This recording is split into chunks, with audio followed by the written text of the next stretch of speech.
Hello everyone, this is the Naples Money Managers news you can use. I am Marcus Bickle, and as you can see, I'm by myself today. My partner is up north, and what do we have in store? So, market is a little down today, and that is because we got some key numbers about inflation, things like that, and it roiled the market a little bit. But, and this is kind of key, the market opened up several hundred points lower.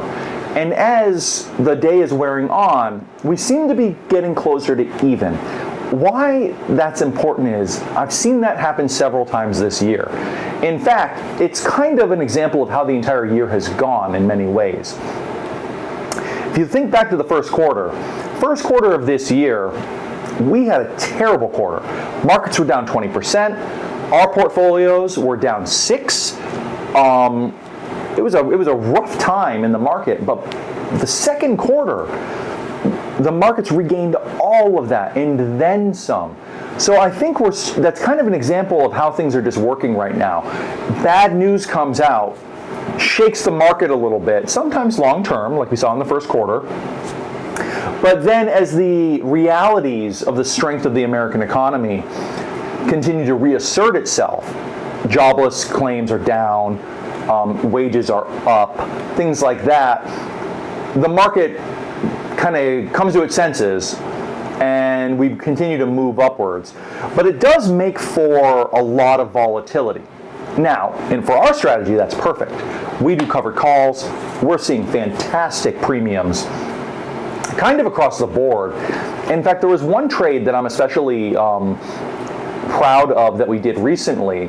Our newest portfolio manager, Matt, was the one who suggested it, and it is Carvana.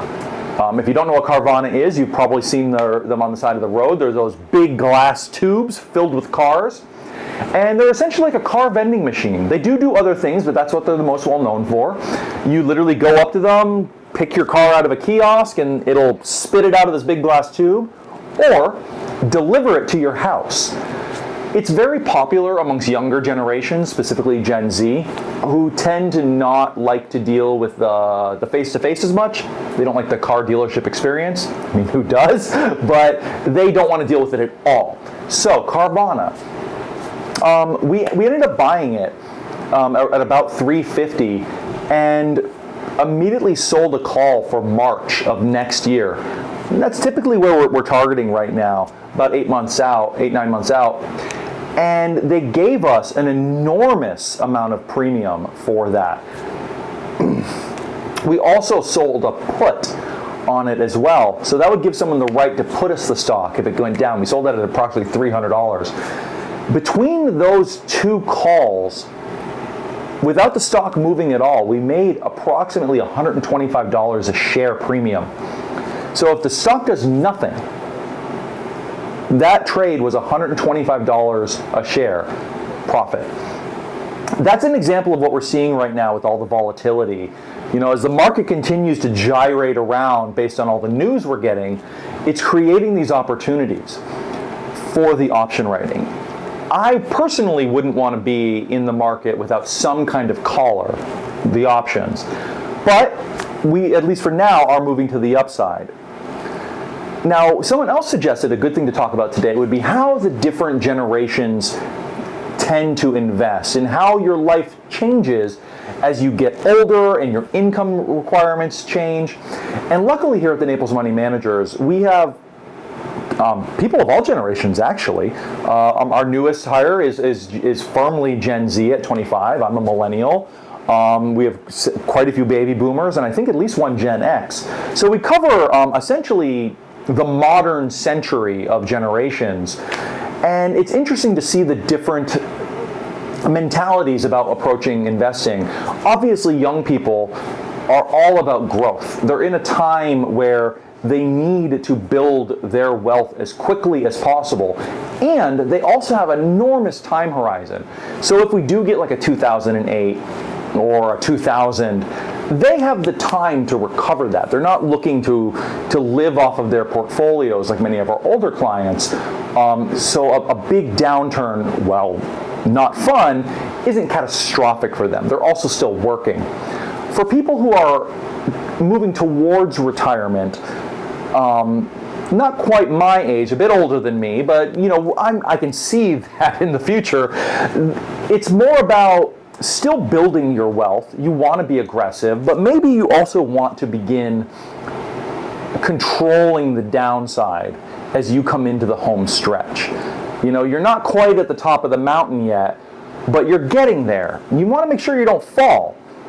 So that's why you see with a lot of older investors, they begin to add bonds, treasuries, or some kind of protection like we do with the covered calls to their portfolio.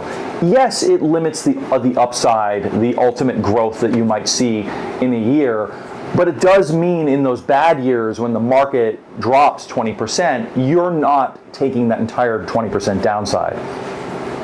And then our final type is our oldest clients who are no longer working. The money that they have with us, it's all the money they're ever going to have. And that money needs to both be protected and produce enough income to fuel their lifestyles. They're the most conservative out of all of the investors by nature because they really need the return of their money, not the return on their money. So if someone gives you X amount of dollars, you don't want them cutting into that principal. You need to protect their money in a way that money can still grow and produce enough for them to live off of, but they're not eventually going to zero. So especially in bad years like 2008, 2000, those big crashes, portfolios like that cannot survive a 40% down year like we saw in 2008.